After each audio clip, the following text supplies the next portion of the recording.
y vuelve a estar hoy aquí en Cáceres. En el programa de este congreso se presenta Paloma del Río como la voz de los deportes emergentes en España. Yo iría algo más allá y creo que todos estamos de acuerdo en que es una de las grandes voces de España, no solamente de los deportes emergentes. Periodista deportiva de Radio Televisión Española durante 38 años. Paloma del Río comenzó su andadura en la cadena pública en 1986 y ha sido la narradora principal de numerosas competiciones deportivas, incluyendo 9 Juegos Olímpicos de verano y 7 de invierno, mundiales, europeos y otras tantas y tantas citas deportivas en casi 40 décadas. Defensora de los deportes minoritarios, femeninos, olímpicos y paralímpicos. Además, ha sido galardonada por muchas instituciones. Lo recordábamos ahí también ayer, que cada vez son más los premios. Entre ellos, además merecidos, Ondas en 2019, la medalla de oro al mérito deportivo por el Consejo Superior de Deportes, doctora honoris causa por la Universidad Miguel Hernández de Elche, Premio Nacional Reina Sofía del Deporte en 2023, Premio Talento de la Academia de Televisión, medalla de la Asociación de Federaciones de España, y podría seguir así eternamente. Damos ya la bienvenida a este escenario a Paloma del Río. Muy buenas tardes. Buenas tardes. ¿Qué supone para ti estar aquí 10 años después y ver cómo ha evolucionado este congreso? Pues es muy divertido porque cuando José Hidalgo me propuso hace 10 años venir al congreso, empezaba, era incipiente. Estaba el anterior presidente de la comunidad que vino a inaugurarlo, Guillermo Fernández Vara, y a partir de ahí lo hemos ido viendo crecer, mejorando cada año con cosas que veíamos que podíamos mejorar el año siguiente. A mí me pedía mi opinión, yo se la daba, sinceramente, y creo que quitando 2, la de Don Benito y la de Villanueva de la Serena, he estado en todas las demás, de una u otra manera. Porque si él me dice, bueno, yo quiero colaborar, porque esta es un poco la causa que yo he defendido durante toda mi vida y que arranqué haciendo las transmisiones de deportes minoritarios, y a raíz de ahí es cuando me di cuenta de la desigualdad que había, de lo que había que pelear, de la de campos que se podían investigar para ver cómo podía crecer el mundo del deporte femenino, del deporte olímpico, y a través de ahí me di cuenta de que, un poco lo que hemos hablado, ¿no?, de la desigualdad que hay en el resto de la sociedad en el mundo del deporte, en el mundo de la mujer, en la empresa, en la gobernanza, en la judicatura, en la toma de posiciones en los cargos de las empresas. Y dije, bueno, pues voy a intentar aportar lo que pueda, con la experiencia que te da el haberte metido en este mundo a través de transmisiones de deportes. Estás hoy aquí, entiendo que porque crees que es importante, ¿no?, seguir con este congreso y porque se ha conseguido realmente algún objetivo en estos 10 años. Sí, sin duda. Si no hubiera sido un éxito las 9 ediciones anteriores, no se hubiera hecho la 10ª. Y esto significa que cuando hacemos estos congresos, y voy a muchos, y la semana pasada he estado en otro, o charlas en la universidad, en asociaciones, en ayuntamientos que me reclaman, me doy cuenta de que mucha gente de la que viene es gente que ya está convencida. Hablamos para convencidos, pero si de estas personas que vienen a las charlas, de repente hay uno que, oye, se le ilumina la bombilla y se da cuenta, o se le abre la visión de que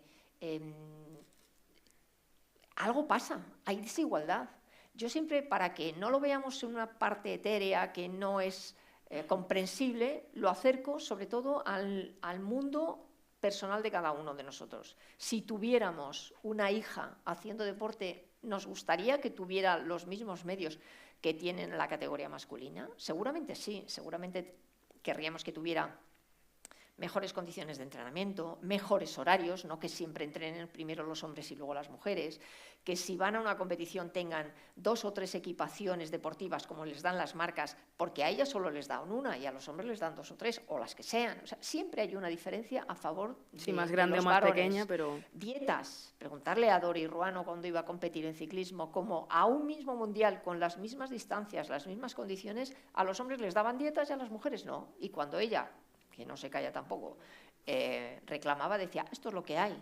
Y cuando en las cenas de esas concentraciones veías que comiendo en el mismo comedor a los hombres y a las mujeres, a las ciclistas, ya los ciclistas, a los ciclistas les daban carne, entrecot, y a ellas filetes empanados, dices, ¿por qué esta diferencia? ¿Por qué si vamos a correr lo mismo, es el mismo deporte, vamos a tener el mismo desgaste, a nosotros nos tratáis así y a ellos les tratáis así?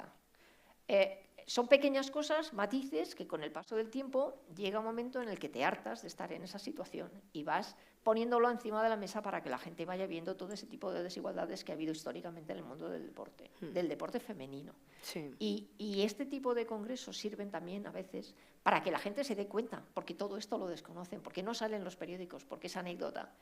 Y vemos que los medios de comunicación se dedican al entretenimiento, a vender periódicos, a hablar de lo que vende y lo que atrae a los patrocinadores, que es el mundo del fútbol. Entonces, esto queda diluido. Por eso decía antes, al final los medios, los periodistas, jugamos un papel muy importante, ¿no? Que no sé, ¿el periodista es consciente realmente de que a lo mejor no está haciendo todo lo que tiene que hacer? Yo creo que sí que somos conscientes. Yo soy muy crítica con los medios de comunicación, y yo he salido y he estado siempre en una televisión pública en donde hemos peleado porque todos los fines de semana hay competición femenina, hay liga de baloncesto, de voleibol, de fútbol, de todo. Y me dices, es que no tenemos tiempo. Mira, no te lo crees ni tú. O sea, programas de radio que empiezan a las 2 de la tarde y acaban a la 1:30 de la noche, o sea, tenéis casi 12 horas de programa y encontramos como mucho 5 minutos extrayéndolo con pinzas de esas 12 horas. Oye, un poco de cariño, que es que le estáis poniendo el foco siempre a todo el deporte. Así no hay manera de que aparezcan los patrocinadores. Esto es una pescadilla, es una rotonda de estas que han puesto por todas las ciudades. Si tú tienes visibilidad, algún patrocinador querrá ponerte el dinero encima de la mesa. Luego ese patrocinador se querrá ver. Sí. Porque cuando, me acuerdo aquel invento que hicieron los de la Liga for Sport, de la Liga de Fútbol, por cierto, que hicieron la OTT, la plataforma de abrir la Liga de Fútbol Profesional tan potente económicamente para otros deportes, se llevó la mayoría de los deportes, pero claro, había que verlo por Internet y la gente no está acostumbrada a ver deporte por Internet. Y entonces el patrocinador que está en esta selección, en este deporte, de repente dice, oye, que yo estoy poniendo tanto dinero para verme y no me veo. ¿Por qué? Pues porque o estabas en la Liga de Fútbol Profesional y su OTT, o estabas en Teledeporte, cadena pública, que no te podía ofrecer nada más que pantalla. Y resulta que los patrocinadores empezaron a quejarse.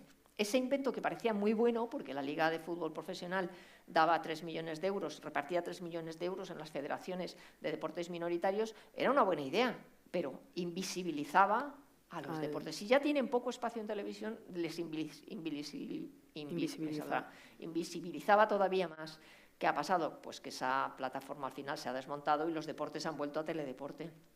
Con más o menor tiempo, pero todos tienen abierto, todos tienen espacio en una cadena que emiten abierto y que no tiene coste para la gente. No hay que pagar, no hay que estar suscrito a una plataforma de pago.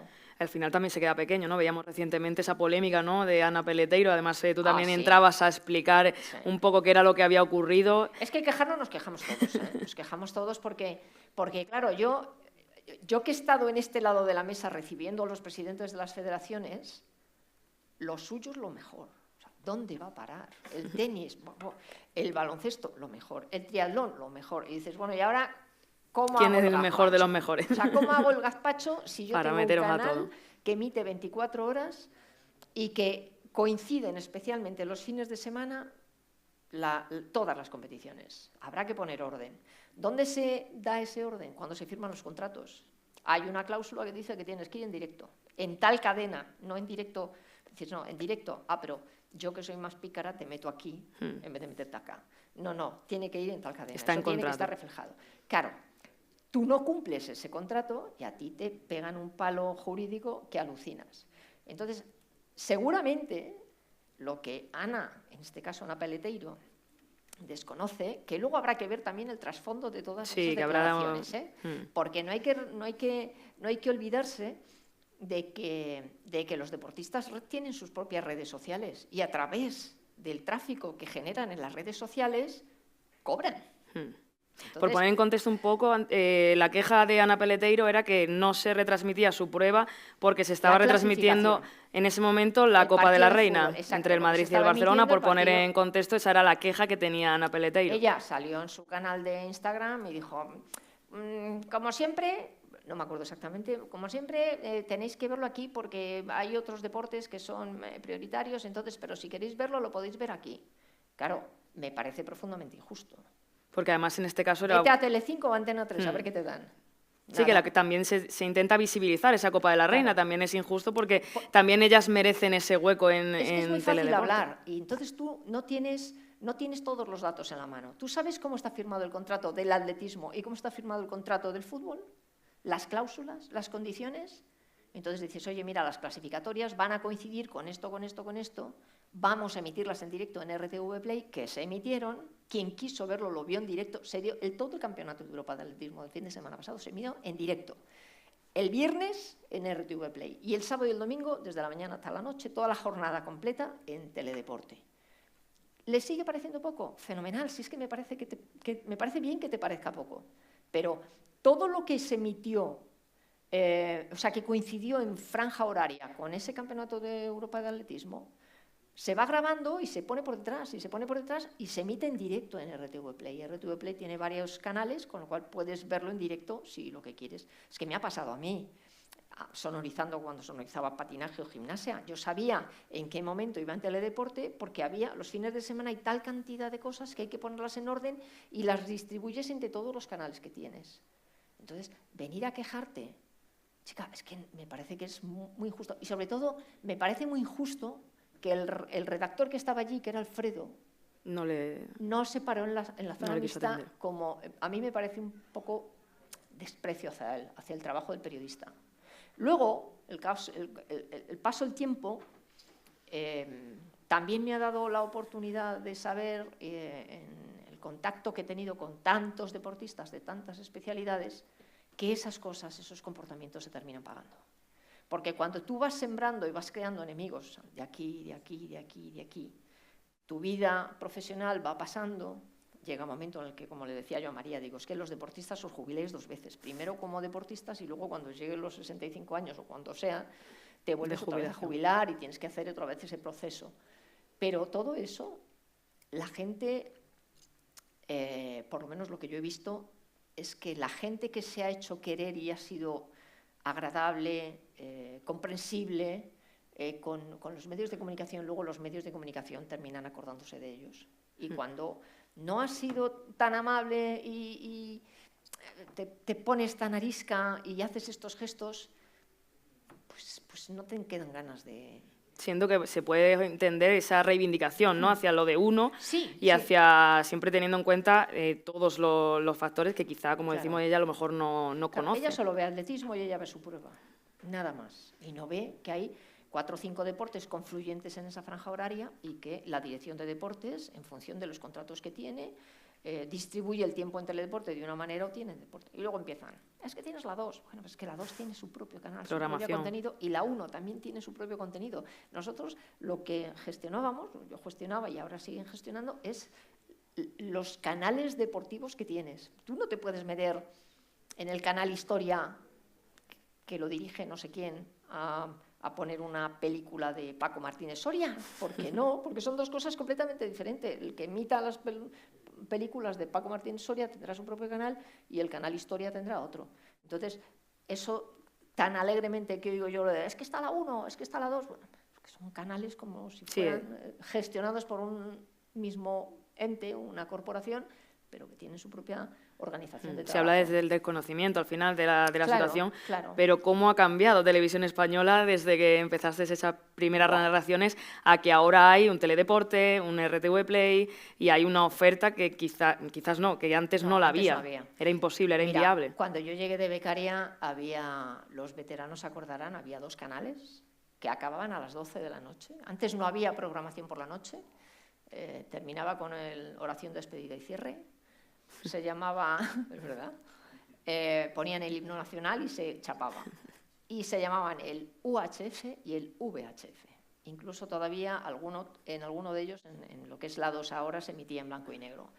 Luego llegan las privadas, llegan las autonómicas, luego en el año 2000 llega Internet, empiezan más canales, empiezan más manera de ver, se empieza la programación nocturna, con lo cual hay que alimentar un bicho que come mucho y que no solo abre la puerta a a mucho deporte, sino a muchas otras, a películas, a obras de teatro, a documentales. No digo nada ahora, es que ahora no tenemos tiempo para ver todo lo que hay, toda la oferta televisiva que hay. Te pones a mirar y hay 100 y pico canales. Y fuera de televisión, esas plataformas. Claro, claro, Netflix, bueno, en fin, toda la oferta que hay. Pero ha cambiado muchísimo, entre otras cosas, porque cuando solo había esos 2 canales, lo que se utilizaba era solo el fin de semana para el deporte. Era muy raro que entre semana hubiera deporte. Lo que sí había era el sábado por la tarde, que se hacía desde Barcelona el Estadio 2, que lo presentaba Olga Biza, y había una continuidad el domingo por la mañana con María Escario, que presentaba el domingo deporte.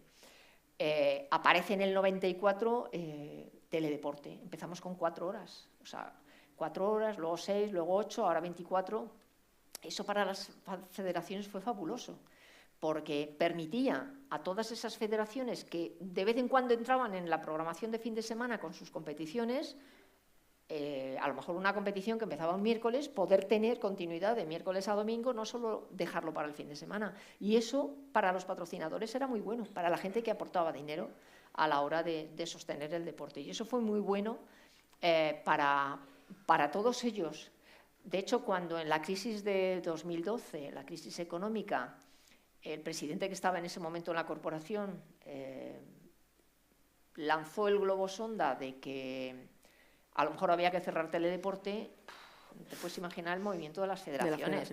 En procesión al Consejo Superior de Deportes para evitar el cierre de teledeportes, porque claro, todo lo que ellos habían gestionado con los patrocinadores en cuanto a pagos, patrocinios, soporte económico, si no existía teledeporte, se venía abajo. Sí. Entonces, a través de las quejas, lógicamente, de las federaciones en el Consejo Superior de Deportes, el Consejo Superior de Deportes, en fin, a nivel político por arriba se empieza a organizar y hasta que decidieron que no, que dejaban el canal como estaba y todavía el deporte minoritario sigue teniendo su pantalla, que no es mucha desde mi punto de vista, pero sí yo he visto crecer claramente a través de las audiencias, de análisis de deportes y de contenidos, todo poco a poco como ha ido creciendo el deporte. Por ejemplo, los éxitos de Carolina Marín, si no hubiera existido teledeporte. No lo habríamos visto, en directo por lo menos. No, yo me acuerdo cuando vino el anterior presidente, cuando vino y dice, creo que era antes de 2008, dije, es que hay una chica que juega muy bien al bádminton. Y yo decía, madre mía, bádminton. O sea, tú dices, bienvenido el bádminton, como bienvenido la petanca o bienvenido cualquier deporte. ¿Por qué vamos a cerrarle la puerta? No podemos. Y yo decía, bádminton, y digo, pues, esto debió ser como cuando empezó Severiano Ballesteros con el golf, que no lo conocía nadie, pero a base de ver. Y cuando Carolina fue haciendo éxitos a través de la federación, empezamos a ver cuáles eran las competiciones de las series mundiales de bádminton, a empezar a emitirlas, campeonatos de Europa, campeonatos del mundo, Juegos Olímpicos, y bueno, ahora el bádminton es una de las deportes que siempre suele estar en programación de teledeporte, más si está Carolina, claro, pero hace falta, lo que antes hablábamos con María también, la continuidad de que venga un relevo por detrás para que ese deporte no venga para abajo. No ha pasado lo mismo, por ejemplo, con el tenis, que en la época de Conchita y Arantxa estábamos emitiendo tenis. Ahora es verdad que no existen 2 figuras tan punteras en España, pero emitimos en teledeporte toda la competición WTA, sí. Tanto 1.500 como 250. Sí. Pero es verdad que el deporte minoritario necesita más que cualquier otro ese referente, ¿no? Sin ese referente se desinfla. Por ejemplo, y ya acercándome a lo mío, el patinaje artístico. Los puntos de audiencia que ha tenido y el conocimiento que ha tenido la gente en general del patinaje artístico durante los 7 años que ha estado Javier Fernández en la élite, y yo he hecho patinaje desde el año 94, pero todos esos 7, 8 años han sido estupendos. Se ha retirado Javier Fernández, volvemos otra vez a entender y a disfrutar del patinaje como deporte, pero no hacer un seguimiento de alguien con posibilidades españolas, alguien español con posibilidades, porque no existe, no ha venido ese relevo por detrás, que a mí me da pena porque siempre he dicho que hay deportistas milagros en esta vida y en España somos muy dados al deportista milagro, sube con muchísimo esfuerzo, se queda ahí arriba, consigue el éxito, pero luego cuando se acaba su figura, porque se acaba deportivamente, porque se lesiona, porque se retira, de repente miras y dices, ¿y detrás quién hay? Pues lamentablemente no hay.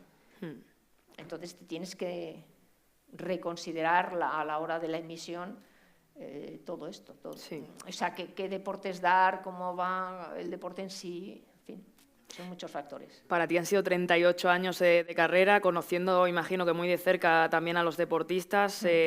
¿Cómo es convivir con ellos, por ejemplo, en unos Juegos Olímpicos? Pues mira, es más fácil convivir fuera de los Juegos Olímpicos que en los Juegos Olímpicos. La gente no sabe que en los Juegos Olímpicos cada uno tiene su parcela.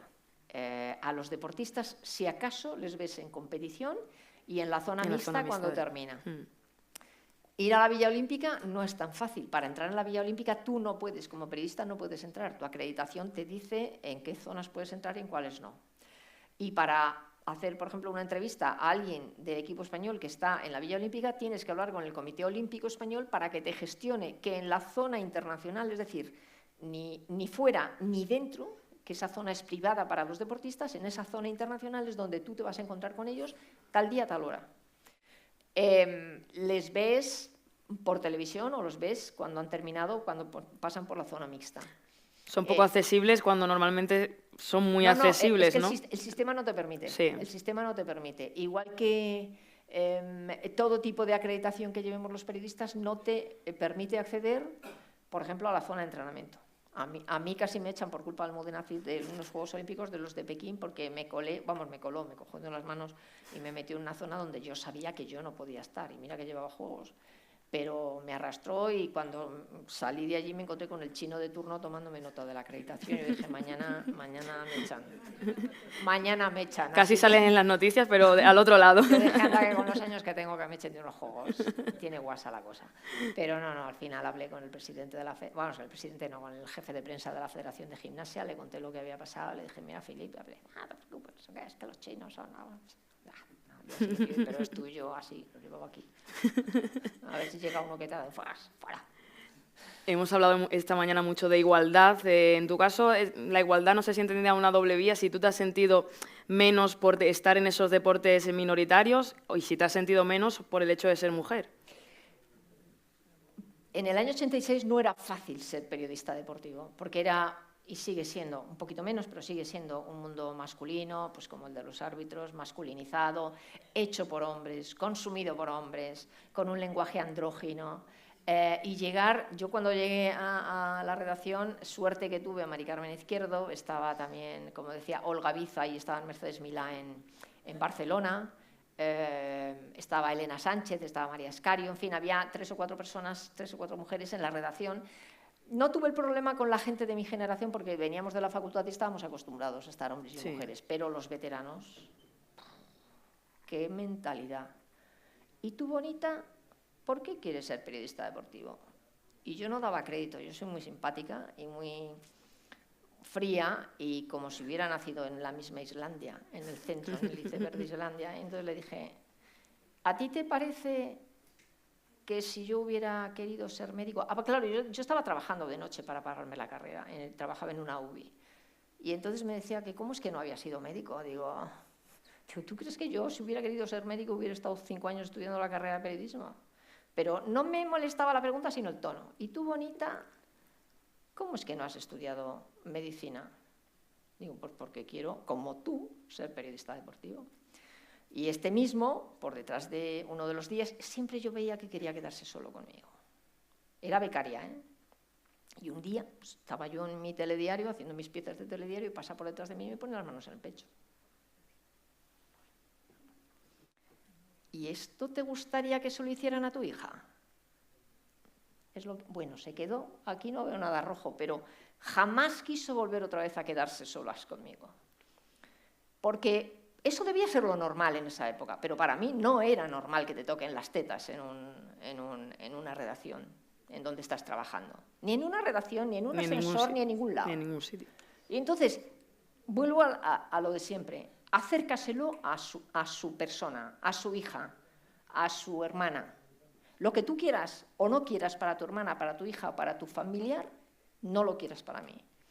jamás quiso volverse a quedar, nunca me hizo ninguna insinuación, pero ya plantamos ahí una diferencia de, tío, ¿tú por qué me tienes que tocar las tetas? O sea, ¿por qué tengo que aguantar yo? ¿Por qué tenemos las mujeres que aguantar ese tipo de cosas? Ni en ese momento ni nunca. Ni en ese momento o sea, ni ninguno.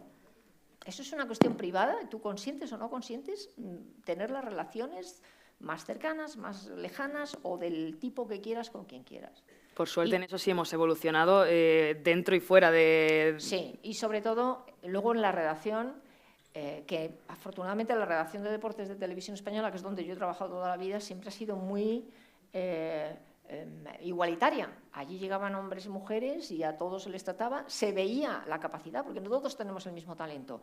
Hay gente que es un poco más sumisa, que prefiere que le mandes, que le digas, oye, vamos a hacer esto, y hay gente con más iniciativa para empezar programas, o oye, lanzar ideas, o qué te parece si hacemos más.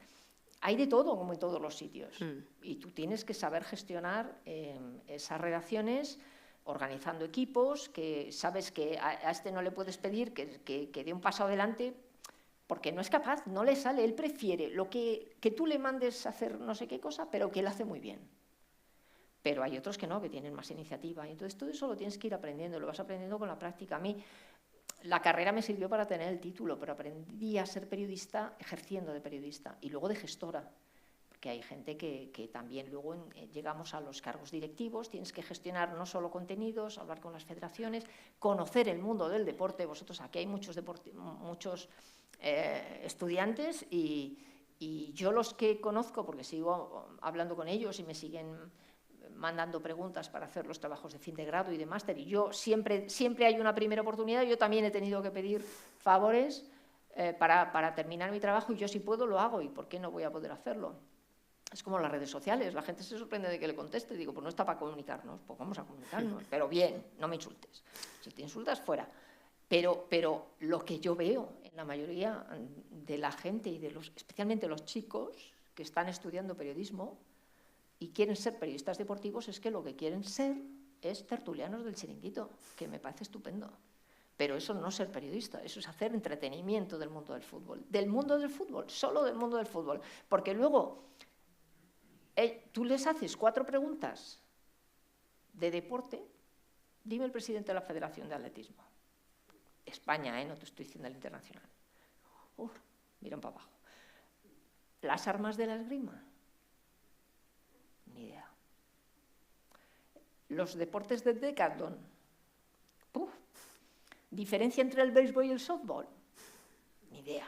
Eso es deporte, eso es tener conocimiento del mundo del deporte. ¿Cómo se gestiona el mundo del deporte? ¿Cuáles son las instituciones del mundo del deporte? ¿Que tú quieres ser periodista deportivo para dedicarte al fútbol y ser periodista de fútbol? Fenomenal.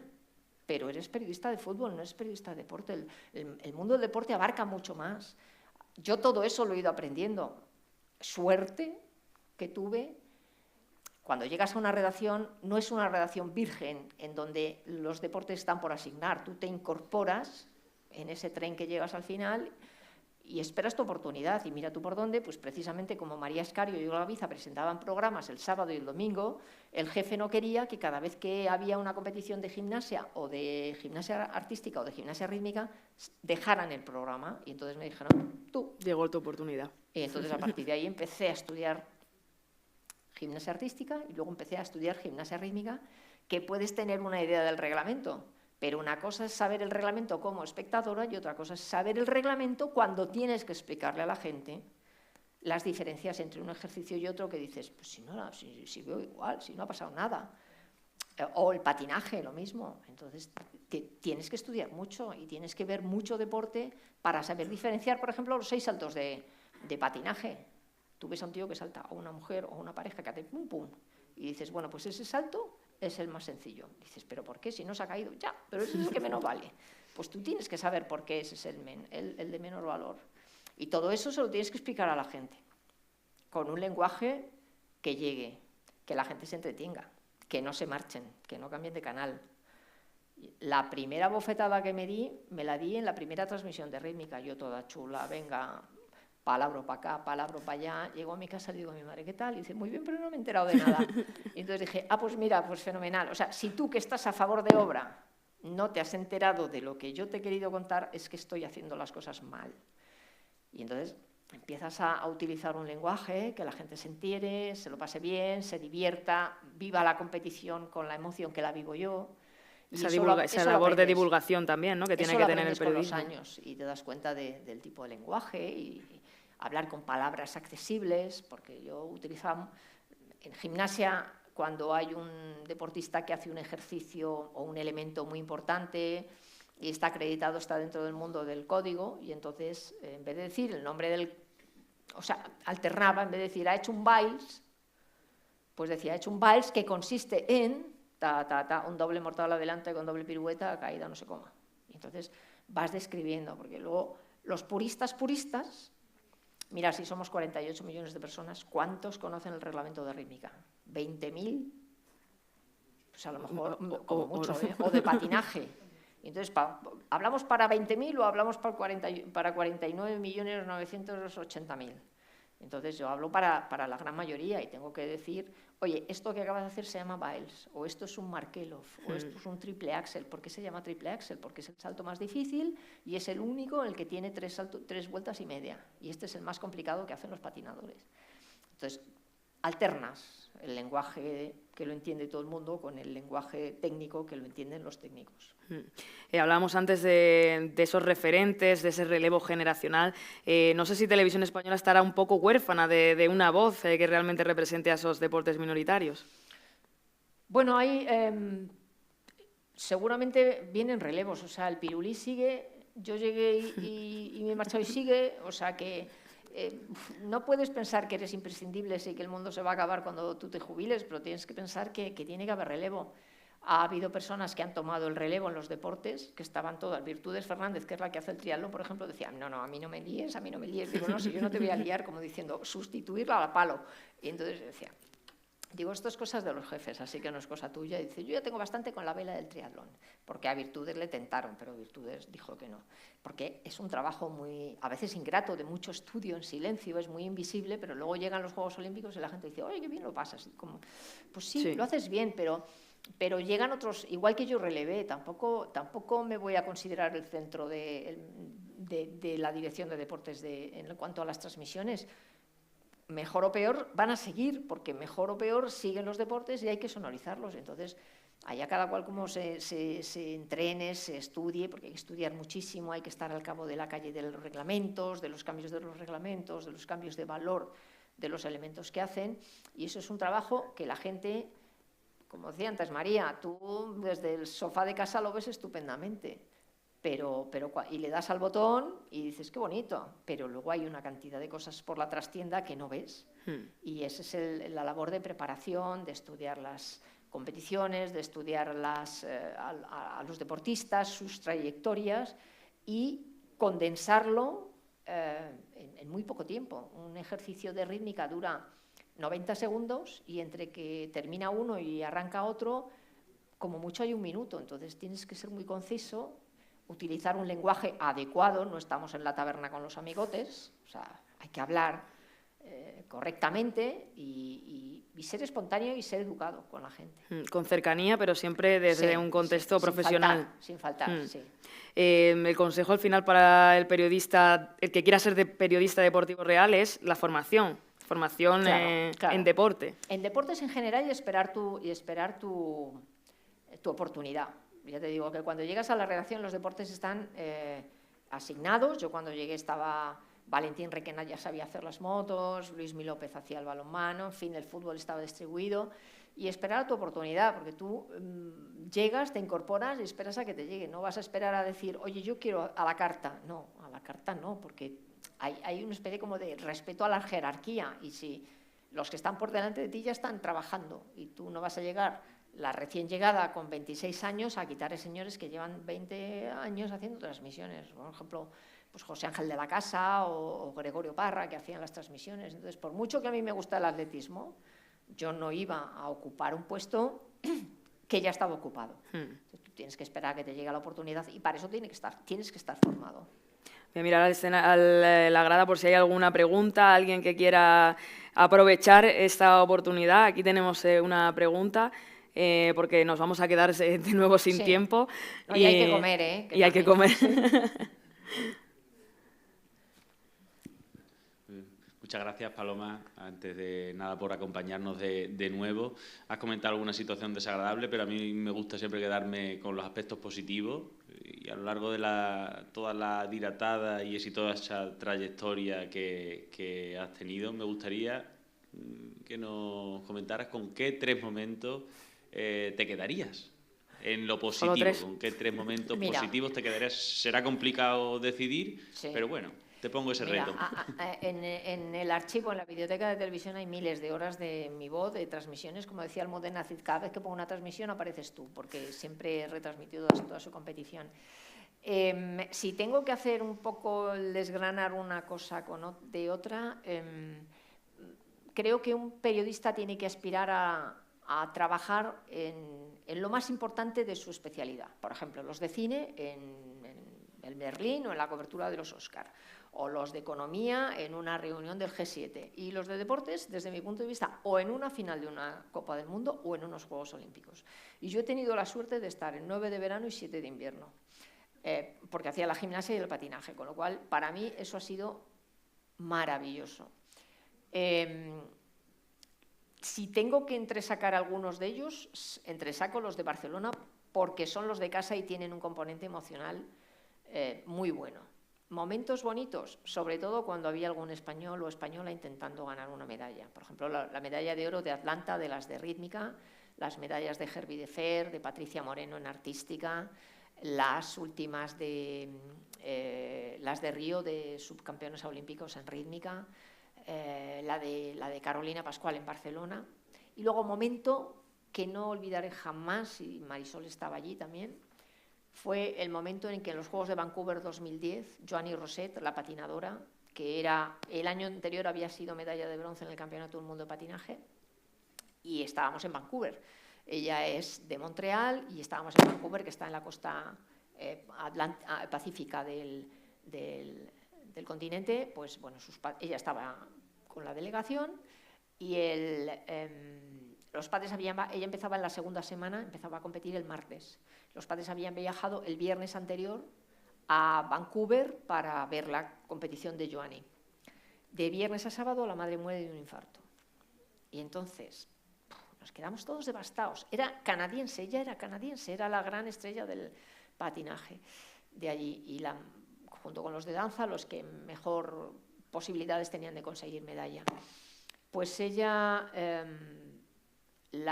En los Juegos Olímpicos la reglamentación es que los deportistas tienen que estar disponibles a la prensa, pero afortunadamente, dada la situación tan tremenda de que tu madre acaba de morir y tú iba a competir o no iba a competir, no sabíamos, hasta que al final decidí que sí. El martes empezaba el programa corto. ¿No os podéis imaginar cómo estaba aquel pabellón cuando llega su grupo y ella pone un pie en el hielo para empezar el calentamiento? Hasta ese momento la habían tenido protegida. O sea, poneros en la situación de que se te muere tu madre y tú ¿qué haces? O sea, te bloqueas, pero encima tienes unos Juegos Olímpicos que es tu máxima aspiración para poder estar ahí. Y ella empezó a competir. Normalmente, bueno, yo creo que allí lloramos todos. Si buscáis por internet la transmisión, yo es que no podía ni hablar de llorar. Estaba Juan Antonio Smarans allí, estaba Michelle Kwan, o sea, las grandes figuras del deporte del patinaje artístico, y allí llorando todos. Bueno, ella termina su programa corto, bien, pues no queda mal, y aguanta allí en el Kiss and Cry mientras están dando las notas. Bueno, joder, pues qué bien, vaya momento, qué motivo, tal. Y a los 2 días tenía que hacer el programa libre. Y entonces ella sale otra vez, gran expectación, y termina el programa libre. Y cuando ya termina la última nota de su programa, en el pleno del hielo hace así, ya como ya se ha acabado, he terminado, y es cuando ella se pone a llorar. Y en el Kiss and Cry ella vuelve a llorar. Y ya, o sea, ya reventada de he aguantado, porque evidentemente tú te pones en esa condición humana de que se acaba de morir tu madre. Consiguió la medalla de bronce y a los 2 días o a los 3 días, cuando terminaron los Juegos Olímpicos, luego ya la madre seguía en el depósito de cadáveres. Hicieron el traslado y en el entierro ella le puso la medalla a la madre encima del féretro. Fue una situación... Yo, mira que he vivido momentos en los Juegos Olímpicos de bueno, de notas mejores, notas peores, injusticias, justicias, alegrías, pero eso ya trasvasa y eso también forma parte de los Juegos Olímpicos, ¿no? De cómo luego ella decía en la rueda de prensa posterior a la final que cómo había sido capaz de competir, y entonces ella dijo que se había puesto en la situación de preguntarle a su madre qué haría en ese momento y que su madre le hubiera dicho tienes que competir, y entonces por eso compitió.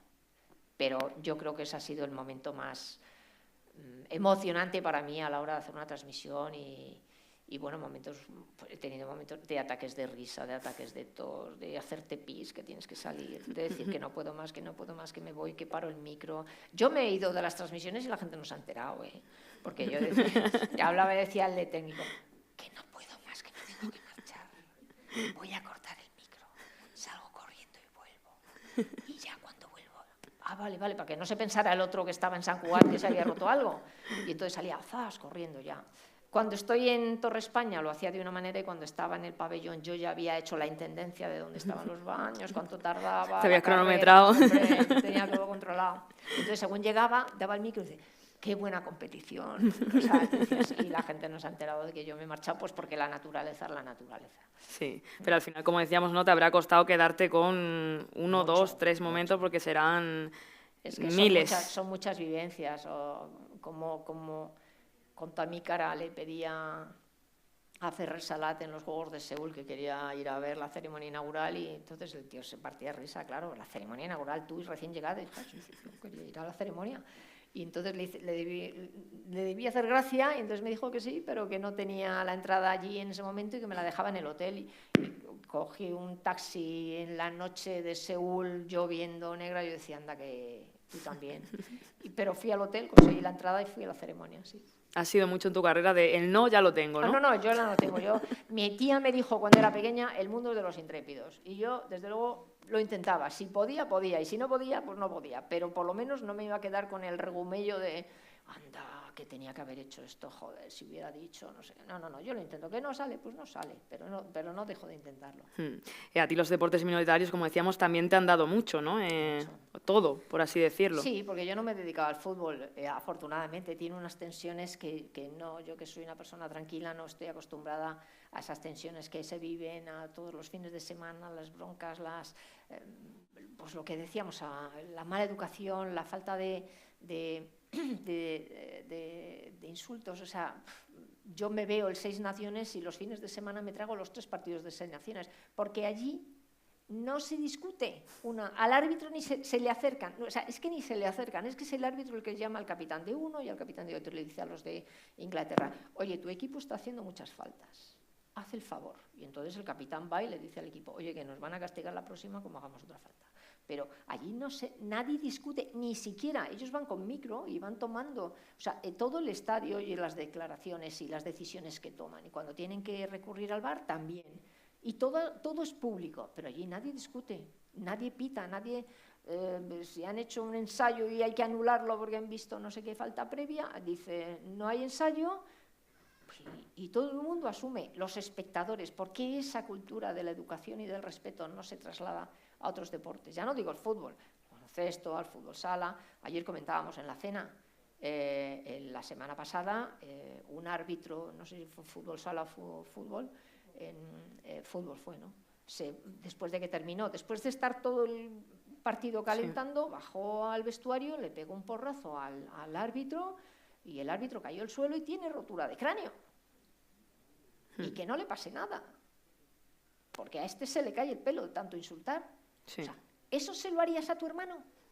Volvemos otra vez al ejemplo de acercar. Ejemplo cercano. Pues no. Entonces, ¿por qué eso ocurre y por qué en unos deportes se puede controlar y en otros deportes no?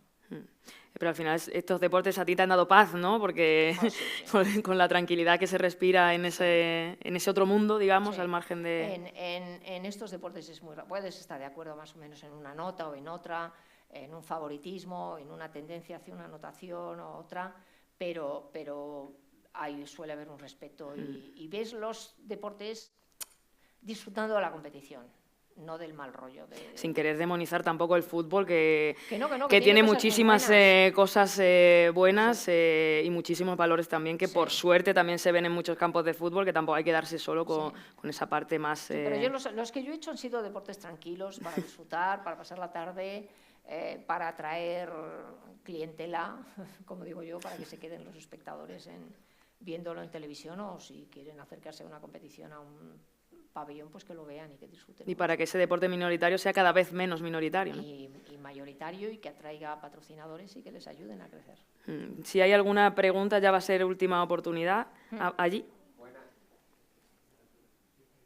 Se me escucha, ¿no? Sí. Bueno, buenas tardes, Paloma. En primer lugar, yo soy periodista, mi nombre es José Manuel Gamero, encargado de la comunicación del Cacereño, y felicitarte por tu trayectoria. Para Muchas mí gracias. eres una de las referentes, sin lugar a dudas, en este país, en el mundo periodístico, y animo a los chavales que están aquí, si hay algún futuro periodista que tiene un gran espejo aquí, que se repasen esas retransmisiones históricas, que yo me las he tragado todas, porque eres un auténtico referente, y mi enhorabuena por tu trayectoria periodística. Eso en primer lugar. Esperaba un último baile en París, la verdad, que nos diera la gente se pensaba que iba a ir y No sé si fuiste de público, así... No. Bueno. Estaba en la playa comiendo rabas. Mi pregunta... Pues muy bien, que también es muy bueno, Que tampoco también es buen plan, ¿eh? Por cierto... No, lo vi a la carta, lo vi las cosas que me interesaban y dije, a ver qué hay esta tarde, pues vamos a la playa. Por cierto, que aprovecho para contar a la gente que quien pueda, yo tuve la gran suerte de ir este pasado verano con mi pareja, y ha sido una de las mejores experiencias, por no decir la mejor, de mi vida, ir a unos Juegos Olímpicos. Sí. Y yo, que soy de fútbol, no vi fútbol. Vi otras cosas y disfruté muchísimo. Y mi pareja más todavía, que está harta de fútbol. Bueno, me centro en la pregunta a nivel de las Olimpiadas y demás. Es verdad que España está estancada desde... Su techo fue Barcelona 92, ¿no? En cuanto a medallas. También tenemos un poco de medallita en este país, ¿no? Y hay grandes actuaciones que al final no son premiadas con las medallas. Pero me gustaría que hicieras una reflexión sobre la inversión del Consejo Superior de Deporte, de un poco de las federaciones. A mi modo de ver, le falta una reinversión a lo moderno, de utilizar plataformas como las redes sociales y sobre todo Twitch para hacer retransmisiones deportivas. No sé si tú puedes opinar sobre ello, ¿no? Y que ves, comparado con otros países, que España ha estado a la par, que han crecido, como Italia, Bélgica y demás, ¿no? No digo ya Francia y demás, que siempre han hecho un escaloncito por encima nuestro. Bueno. Pero sobre todo, por ejemplo, te pongo ejemplo, balonmano, España ha tenido increíbles resultados, la selección masculina y femenina, y ves, por ejemplo, la Liga Sobal masculina, y la femenina ya ni te digo, que el gran equipo es Barcelona. Los grandes jugadores están en otras ligas. Entonces, claro, eso repercute después a la selección, claro. Claro. O los que se tienen que ir fuera. La natación, que muchos se preparan en Estados Unidos, que tú lo sabes. Varias cosas. Cuando hables de Juegos Olímpicos, habla de Juegos Olímpicos, no de Olimpiadas. Bueno, vale.